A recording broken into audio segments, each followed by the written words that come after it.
Start कर रहे हैं चैप्टर 1 सॉल्यूशन। ठीक, तो सबसे पहला तो पॉइंट यही है कि what is solution.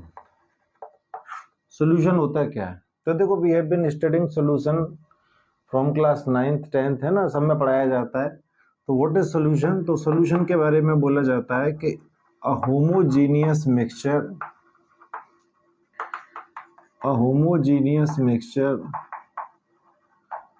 of two or more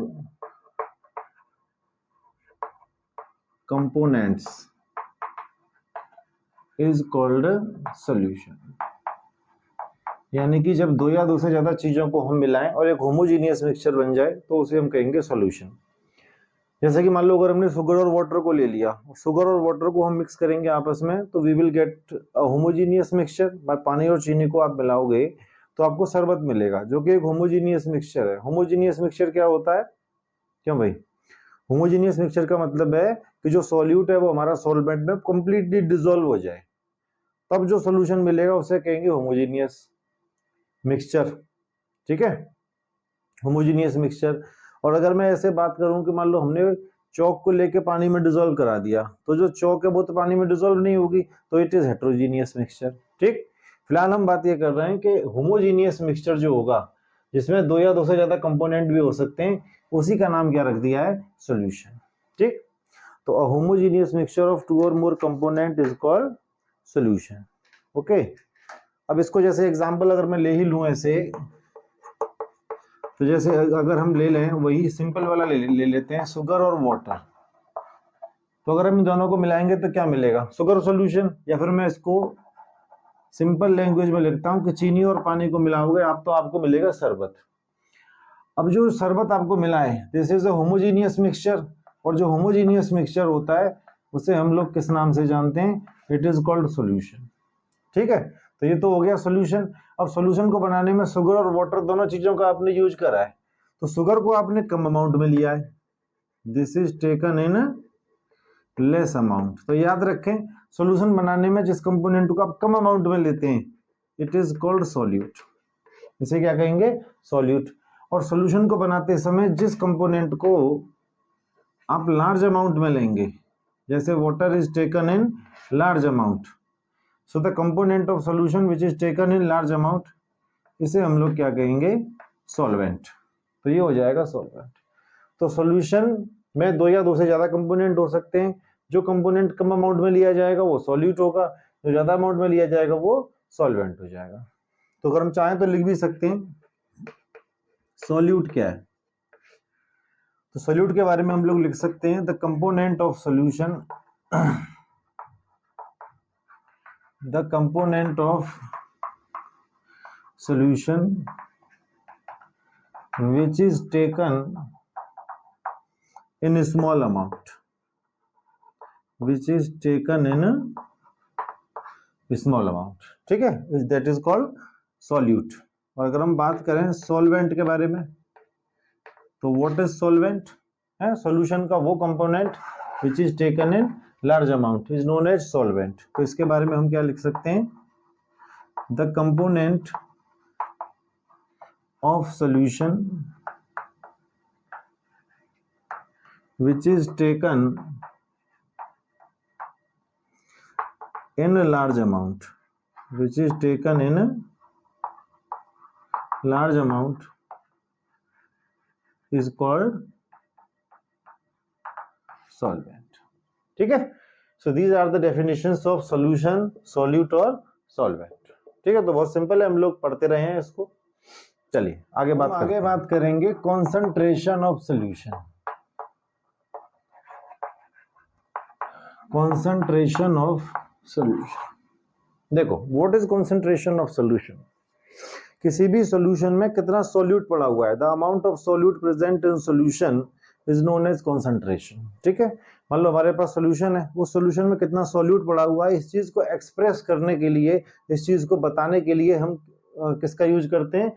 concentration. तो कॉन्सेंट्रेशन का मतलब सीधा है, क्या है कि सॉल्यूशन में जो सॉल्यूट पड़ा हुआ है, अगर आपको इसके बारे में बताना है तो इसका मतलब what we are telling concentration. ठीक है, अब देखो हम लोगों ने 11th में भी पढ़ रखा है, कॉन्सेंट्रेशन को एक्सप्रेस करने के बहुत सारे तरीके हो सकते हैं।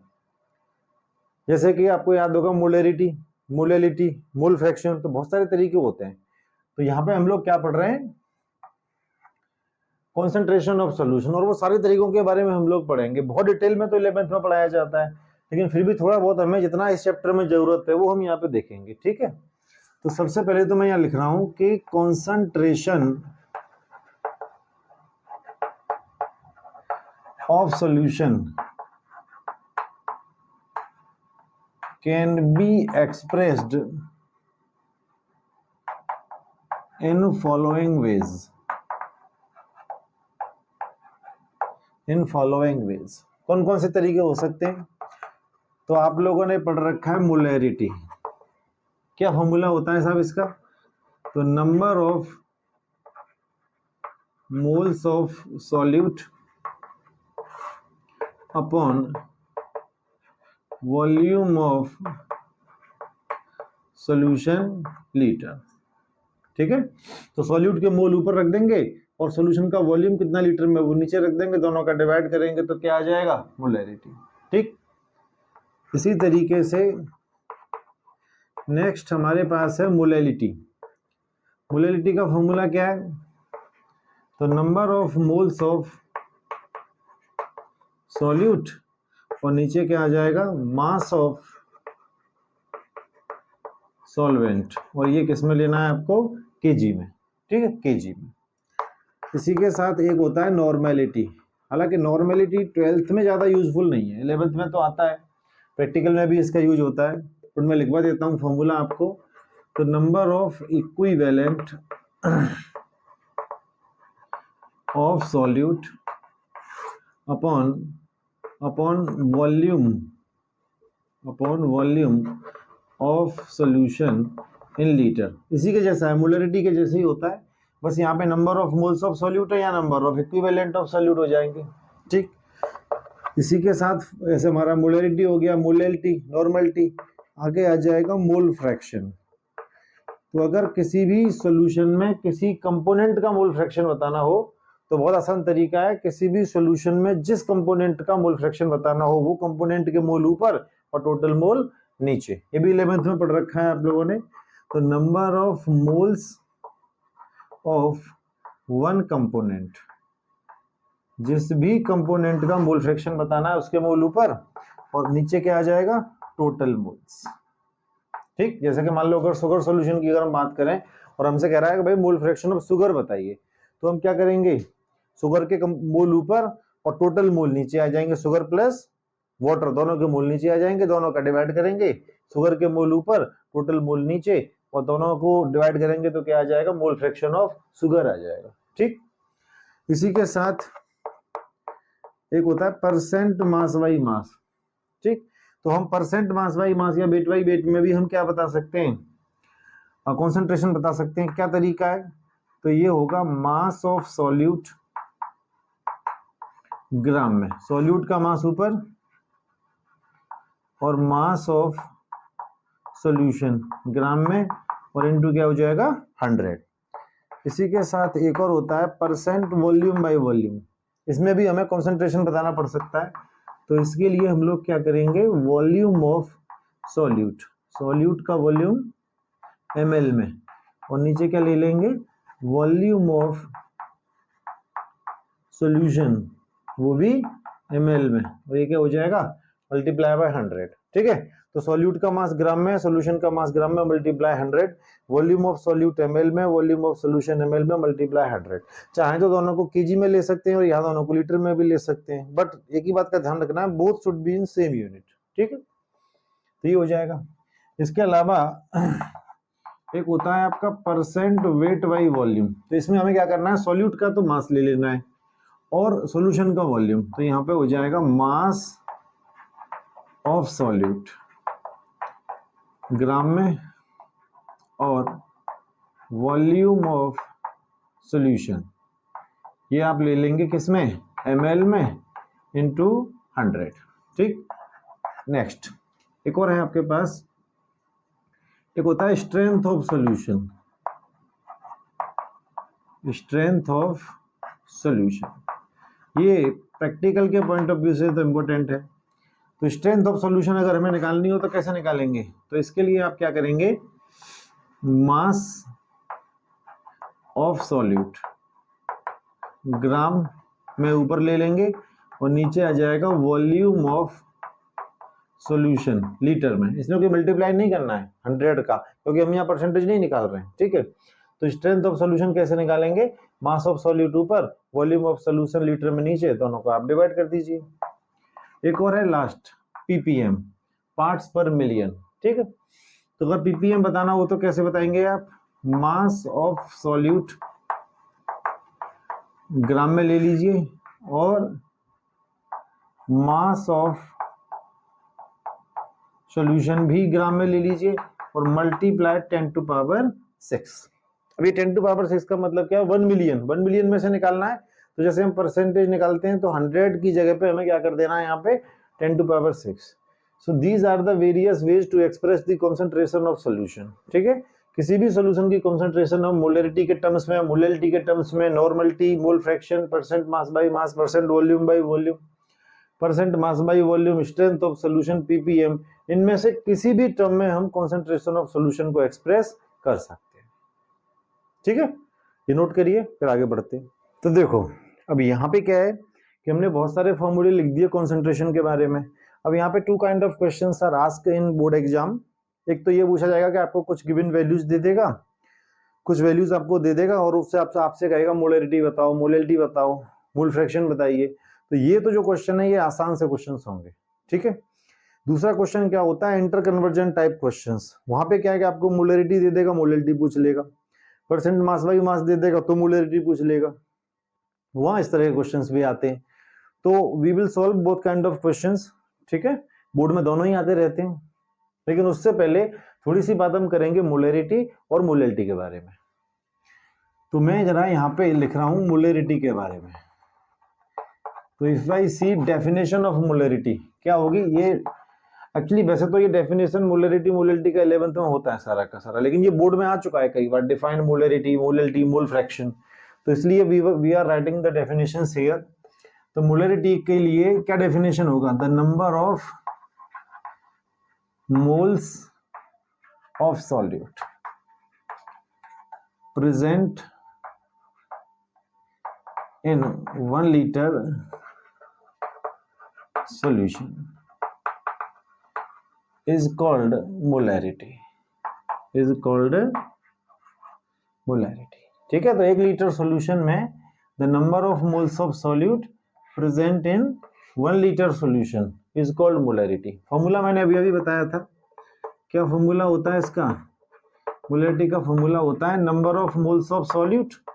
अब number of moles of solute को मैं शॉर्ट में लिख रहा हूँ एन सॉल्यूट, और volume of solution in litre, तो मैं इसको भी थोड़ा शॉर्ट में लिख रहा हूँ वी सॉल्यूशन इन लीटर। अब हमें मालूम है कि n इज इक्वल टू क्या होता है, number of mole is equal to mass upon molar mass. तो n की जगह पे मैं क्या लिख सकता हूँ, मास अपॉन मोलर मास। अब वी सॉल्यूशन इन लीटर, एक बात बताओ कि अगर हमारे पास वॉल्यूम जो है वो गिवन है किसमें, ml में, volume is given in the ml, और अगर मैं इसमें 1000 से डिवाइड कर दूं तो जो वॉल्यूम है वो किसमें आ जाएगा, लीटर में। तो अगर मेरे पास कहीं वॉल्यूम लीटर में है तो मैं उसकी जगह पे क्या लिख सकता हूँ, वॉल्यूम ml अपॉन 1000 लिख सकता हूँ, या वॉल्यूम ml अपॉन 1000 है तो उसे वॉल्यूम लीटर लिख सकता हूँ, ठीक है ना। तो मैं यहाँ पे क्या कर रहा हूँ, यहाँ वॉल्यूम किसमें है, लीटर में, तो उसकी जगह पे मैं क्या लिख सकता हूँ, वी ml अपॉन 1000। तो मैं यहाँ लिख रहा हूँ वी ml अपॉन 1000। इसको आप लोग सॉल्व करोगे तो ये क्या हो जाएगा, W into 1000 upon m into V. तो this is also the formula of molarity. वैसे भी लिख सकते हैं हम, सिंपल है, कोई ऐसी बड़ी बात नहीं है इसमें, ठीक। यहाँ पे W क्या है, मास ऑफ सॉल्यूट, ठीक है जी। M क्या है, M capital M, this is molar mass, molar mass of solute, और ये V ml में है ना, तो V क्या है आपका, तो this is volume of solution, ठीक।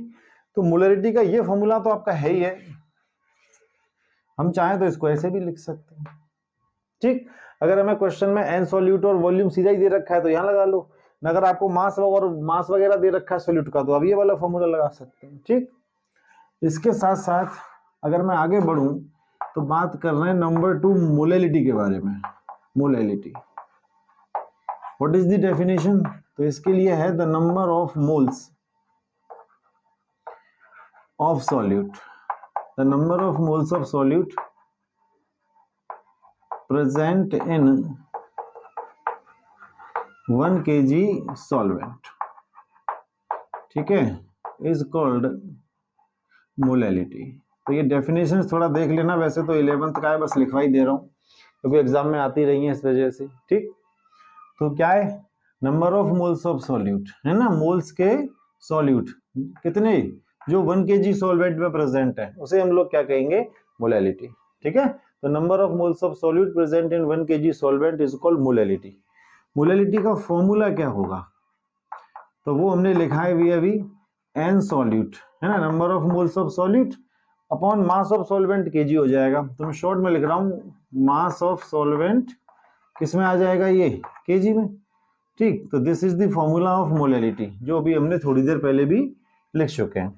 अगर मैं इस यहाँ पे चाहूँ तो एन की जगह पे क्या लिख सकता हूँ? मास अपॉन मोलर मास। भाई नो, एन क्या? नंबर ऑफ मोल। तो यहाँ पे मैं लिख रहा हूँ डब्ल्यू अपॉन एम। और यहाँ फिर से वही बात आ गई कि अगर मेरे पास वेट दे रखा है ग्राम में और मैं उसमें 1000 का डिवाइड कर दूं, मतलब मास ग्राम में दे रखा है, 1000 का डिवाइड कर दूं, तो ये जो मास है वो किस में आ जाएगा? केजी में। तो मैं अगर मास केजी में है तो उसकी जगह पे वेट ग्राम अपॉन 1000 भी कर सकता हूँ, है ना। तो यहाँ पे मैं क्या कर रहा हूँ? इसकी जगह पे मास केजी की जगह पे क्या लिख रहा हूँ? मास ग्राम अपॉन 1000। तो मास ग्राम अपॉन 1000, तो ये क्या हो जाएगा? W इंटू 1000 और यहाँ क्या आ जाएगा? M into W। ये W क्या है? Weight solvent. तो यहाँ पे चाहूँ तो मैं लिख देता हूँ, थोड़ा क्लियर हो जाएगा। वेट सॉल्वेंट, और ये किस में आना है? ग्राम में। ठीक, तो ये this is also the formula of molality. ठीक है साहब, तो ये भी आपका एक मोलैलिटी का फॉर्मूला यहाँ भी बन जाता है। दोनों में से आप कोई भी यूज कर सकते हैं, कोई दिक्कत नहीं है। ये W क्या है आपका? ऊपर वाला जो W है, this is again same mass of solute. Capital M क्या है साहब? तो ये हो जाएगा मोलर मास ऑफ सॉल्यूट, और ये तो है ये आपका वेट सॉल्वेंट, है ना। तो W सॉल्वेंट में लिख दिया है, इसका मतलब है मास ऑफ सॉल्वेंट। ठीक, तो मोलैलिटी की डेफिनेशन हमारे पास आ गई। ये फॉर्मूला तो पता ही था, इसी से ये भी बन जाता है और इससे ये भी बन जाता है। ठीक, नोट करो, फिर आगे बढ़ रहे हैं। और नोट में लिखें कि molality is better than molarity because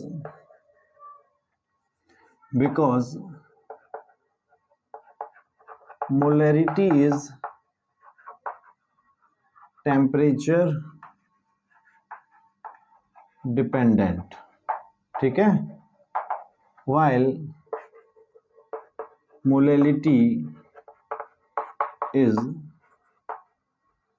temperature independent। अब देखो ये भी 11th में बता दिया जाता है, फिर भी मैंने एक बार लिख दिया है यहाँ पे। क्या रहा है साहब? वो कह रहा है मोलैलिटी जो है ना वो बेटर ऑप्शन है, अगर कॉन्सेंट्रेशन एक्सप्रेस करनी है तो molality is better option than molarity. क्यों? क्योंकि मोलैरिटी टेम्परेचर डिपेंडेंट है। मोलैरिटी टेम्परेचर चेंज होने के साथ साथ चेंज हो सकती है, बदल सकती है, लेकिन मोलैलिटी टेम्परेचर इंडिपेंडेंट है। टेम्परेचर चेंज भी होगा तो मोलैलिटी चेंज नहीं होती है। ठीक, ये आपको पॉइंट याद रखना है। कई बार आपसे ऐसे बोर्ड एग्जाम जैसे आपके प्रैक्टिकल में एग्जामिनर्स आते हैं, वो भी पूछ लेते हैं, बताओ मोलैलिटी और मोलैरिटी में कौन बेटर है, क्यों बेटर है ना। एग्जाम में भी आ सकता है। थोड़ा सा इसको और समझने के लिए आप ऐसे समझिए कि फॉर्मूला ऑफ मोलैरिटी क्या है। मोलैरिटी का फॉर्मूला है एन सॉल्यूट, मतलब वही number of moles of solute upon volume of solution in litre. और what is the formula of molality? N solute upon mass of solvent किस में आ जाएगा, केजी में। अब इसको आप ऐसे सोचो कि जैसे हमारे पास suppose this is some solution, ये हमारे पास कोई सॉल्यूशन है। अब क्या होगा कि अगर इस सॉल्यूशन को मैं रखूं 0 डिग्री सेल्सियस टेम्परेचर पे, या फिर मान लो मैं इसको रखता हूं 3 डिग्री सेल्सियस टेम्परेचर पे। अब टेम्परेचर कम है, जब टेम्परेचर कम रहता है तो लिक्विड थोड़ा सा कंप्रेस होकर रहता है और उसका वॉल्यूम थोड़ा कम रहेगा, ठीक है। तो जब टेम्परेचर कम है, व्हेन टेम्परेचर इज लेस, तो वॉल्यूम थोड़ा कैसा रहेगा, लो। लेकिन जैसे जैसे टेम्परेचर बढ़ेगा वैसे वैसे लिक्विड थोड़ा सा एक्सपेंड कर जाएगा और वॉल्यूम उसका बढ़ जाएगा।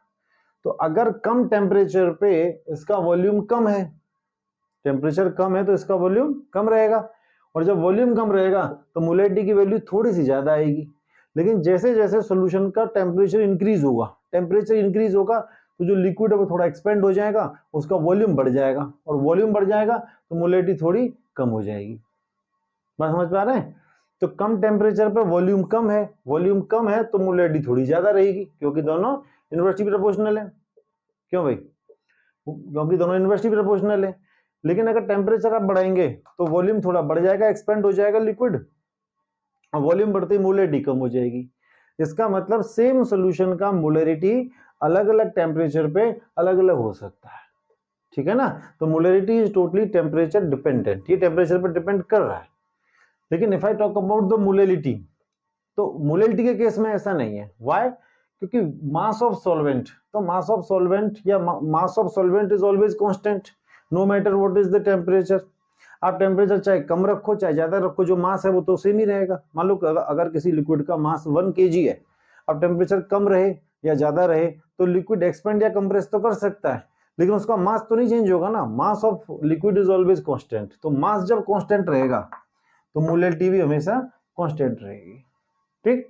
तो ये पॉइंट आपको याद रखना है, इसलिए यहां बताया मोलेरिटी इज बेटर देन मोलेरिटी, क्योंकि मोलेरिटी टेम्परेचर पर डिपेंड करेगा और मोलेरिटी टेम्परेचर पर डिपेंड नहीं करेगा, ठीक।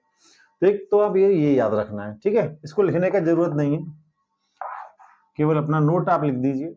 एक पॉइंट और करिए, हमने 2 डेफिनेशन करी है, एक मोलेरिटी की, एक तीसरी और लिख लीजिए मोल फ्रैक्शन के लिए। मोल फ्रैक्शन, तो मोल फ्रैक्शन क्या है? तो आप लिख सकते हैं कि it is defined as the ratio of moles of one component to the total moles, ठीक है ना। तो मोल फ्रैक्शन क्या होता है? जिस भी कंपोनेंट का मोल फ्रैक्शन बताना है उसके मोल ऊपर और टोटल मोल नीचे, जो दोनों का रेशियो आएगा उसी को हम क्या कहेंगे? मोल फ्रैक्शन, ठीक है। अब इसके बारे में बहुत डिटेल में मैं नहीं जाऊंगा, ये आप 11th की बुक निकालो और वहां से पढ़ो अगर पढ़ना है तो, ठीक। Calculate mole fraction of ethylene glycol,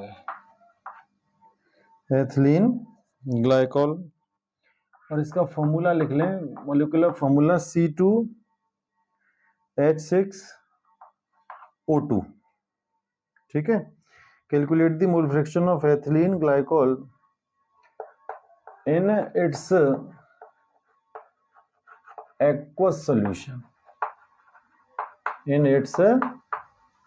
aqueous solution containing 20% of ethylene glycol by mass। तो ये जरा जान लेते हैं क्या कह रहा है साहब क्वेश्चन में। वो कह रहा है आपको मोल फ्रैक्शन बताना है एथिलीन ग्लाइकॉल का, ठीक है, बता देंगे। एक्वस सॉल्यूशन में, यानी कि आपको एथिलीन ग्लाइकॉल को वाटर में डाला, सॉल्यूशन बनाया, अब एथिलीन ग्लाइकॉल का आपको क्या बताना है? Mole fraction. और जो सॉल्यूशन है उसमें एथिलीन ग्लाइकॉल है कितना? 20% है। कितना है? 20%। तो चलें करते हैं। देखो सबसे पहले आप एक काम करेंगे, let the mass of ethylene glycol को, तो मैं एथिलीन ग्लाइकॉल को लिखता हूं, फॉर्मूला ही लिख देता हूं, नाम बड़ा हो जाएगा। एथिलीन ग्लाइकोल का, sorry, let the mass of solution, let the mass of solution, solution का मास आप मान लो 100 ग्राम।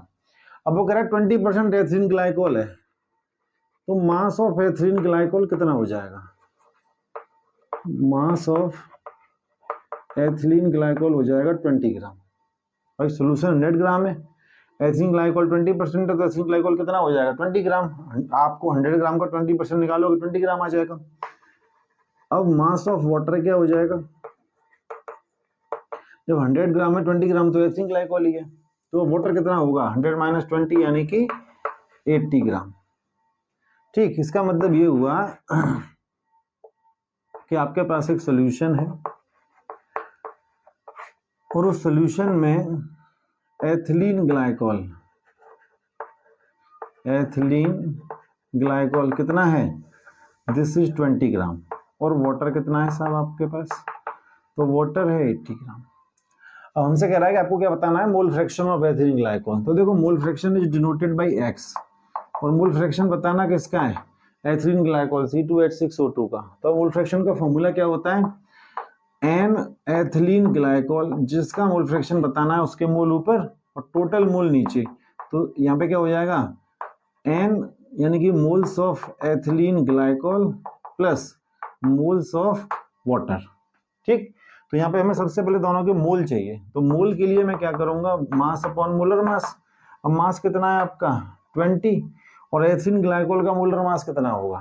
तो एथिलीन ग्लाइकोल का मोलर मास आप निकाल लो। क्यों भाई?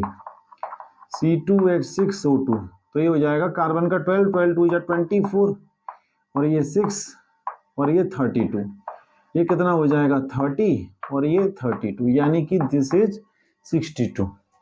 तो ये कितना आ जाएगा? 62। तो यहाँ पे हम क्या कर रहे हैं?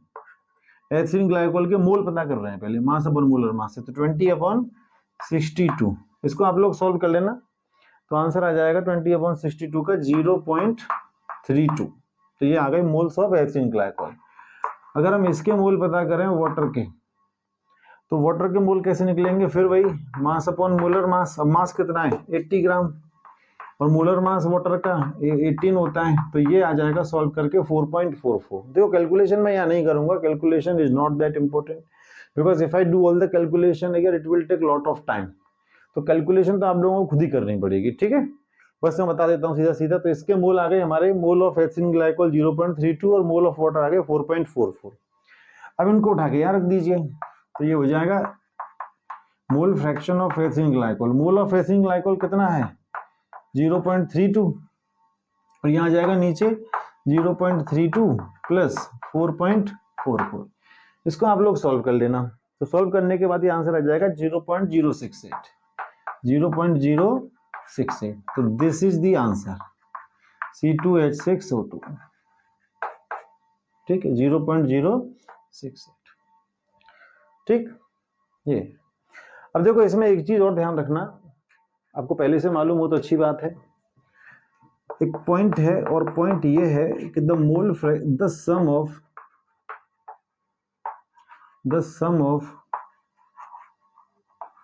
मोल fractions of all components of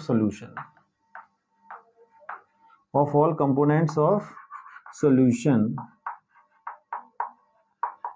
is always 1।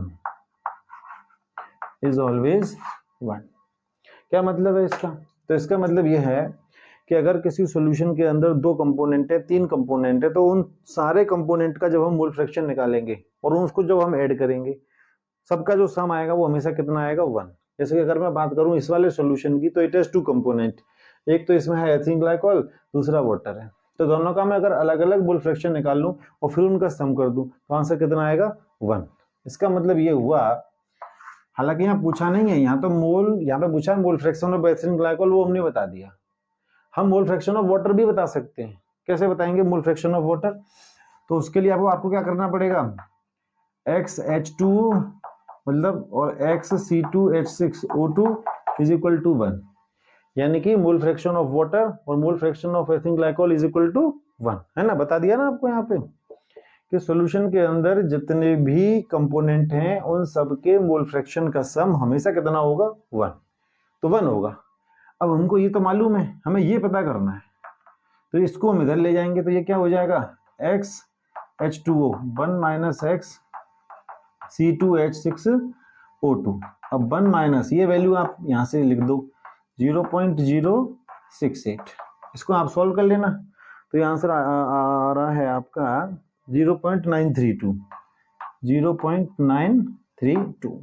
तो दिस इज द आंसर। तो ये आ गया मोल फ्रैक्शन ऑफ वाटर। हालांकि क्वेश्चन में पूछा नहीं था, हमने बता दिया है, ये यहाँ तक तो आपको समझ में आ ही गया होगा। ठीक है, ये भी बता सकते हैं, अगर आपके पास कोई भी सॉल्यूशन दो कंपोनेंट से मिलकर बना है, तो अगर एक का मोल फ्रैक्शन आपका आ गया तो दूसरे का मोल फ्रैक्शन भी आप निकाल सकते हैं, बस उसको 1 से माइनस कर देना है। ठीक है, तो ये है, नोट करके। एक और क्वेश्चन कर रहे हैं, 2 molar aqueous urea solution has density 1.2 ग्राम पर ml। ठीक है, then find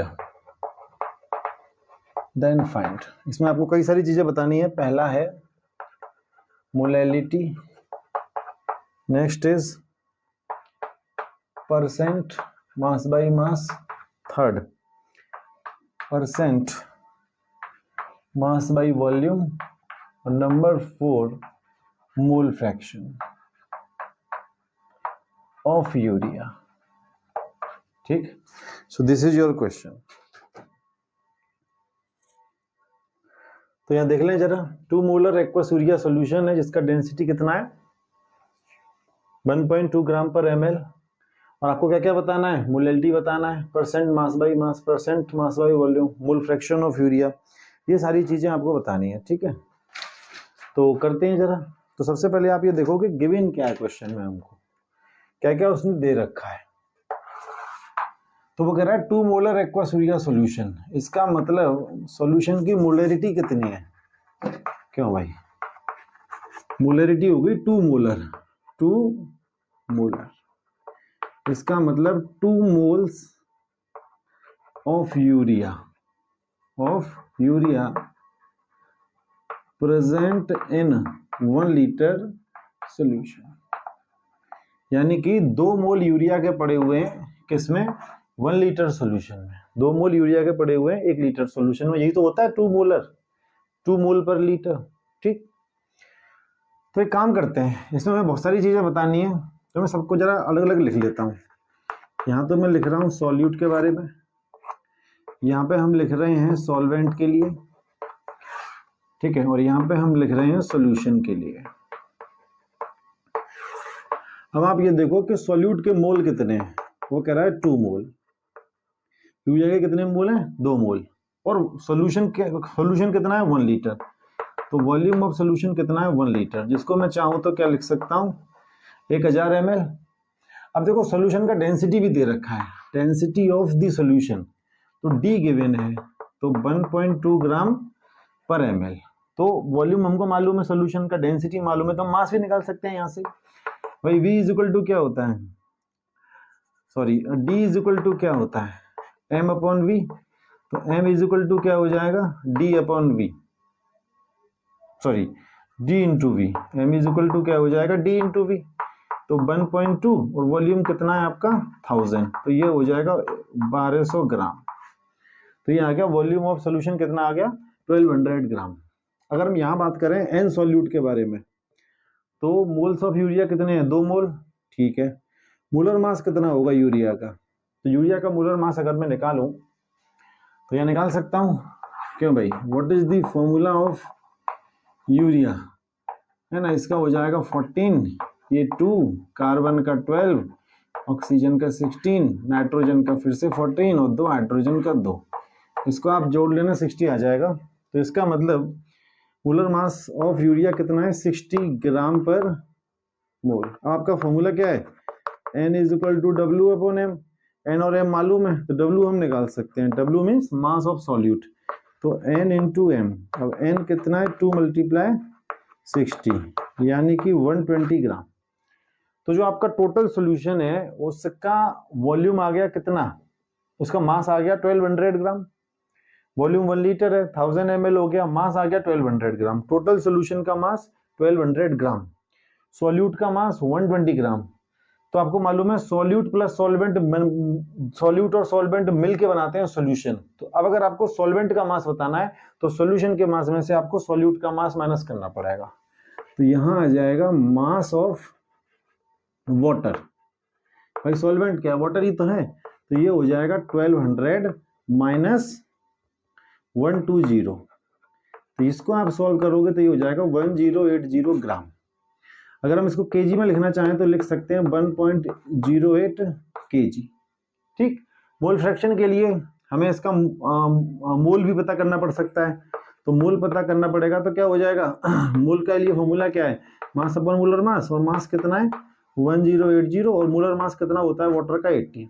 ठीक है, तो हमने क्या करा, सॉल्यूट का भी मास पता कर लिया, सॉल्वेंट का मास और उसके मोल भी पता कर लिए, और सॉल्यूशन का भी मास पता कर लिया। अब आते हैं क्वेश्चन पे, क्वेश्चन क्या क्या कह रहा है वो हम करते जाएंगे। ठीक, तो इसमें आप देखते जाइए क्या क्या हमसे पूछ रहा है। इसमें सबसे पहले वो हमसे पूछ रहा है मोलैलिटी, वो पूछ रहा है हमसे मोलैलिटी। तो मोलैलिटी का फॉर्मूला क्या है,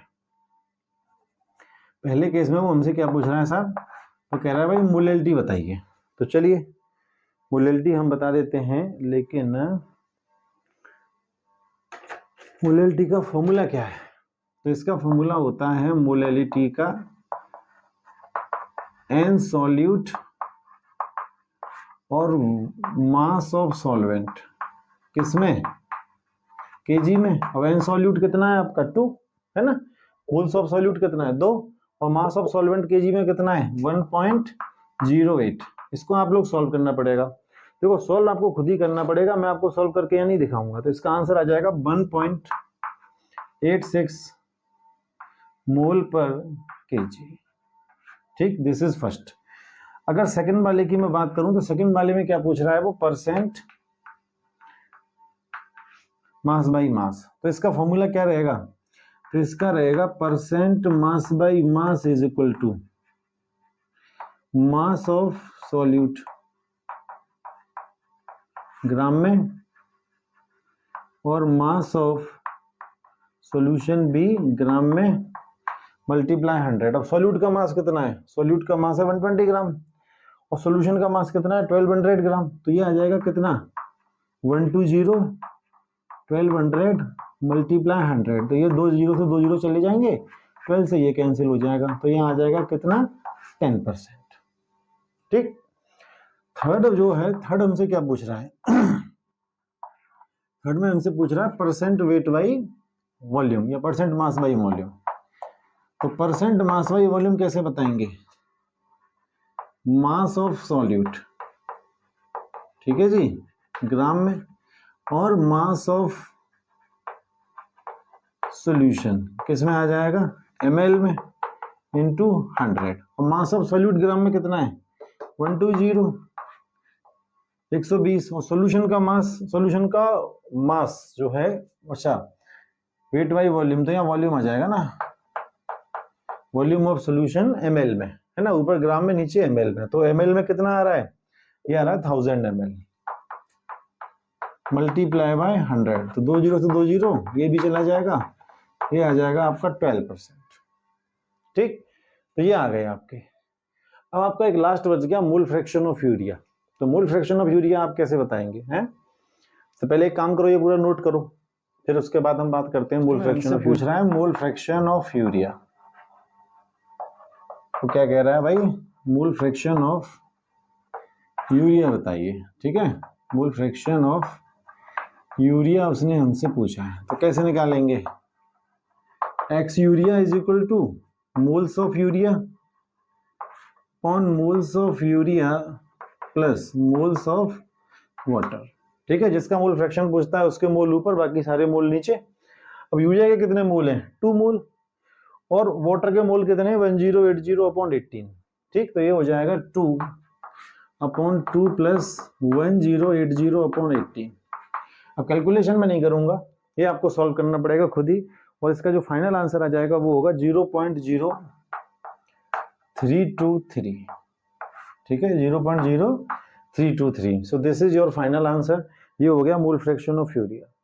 ठीक है, तो इसे आप इस तरीके से सॉल्व कर सकते हैं, कोई मुश्किल नहीं है, बस आपको थोड़े फॉर्मूले पता हो, बेसिक नॉलेज हो, थोड़ा 11th का पता हो, you can easily solve all the questions. ठीक है, तो इसको नोट करिए, इसके आगे फिर और कराते हैं।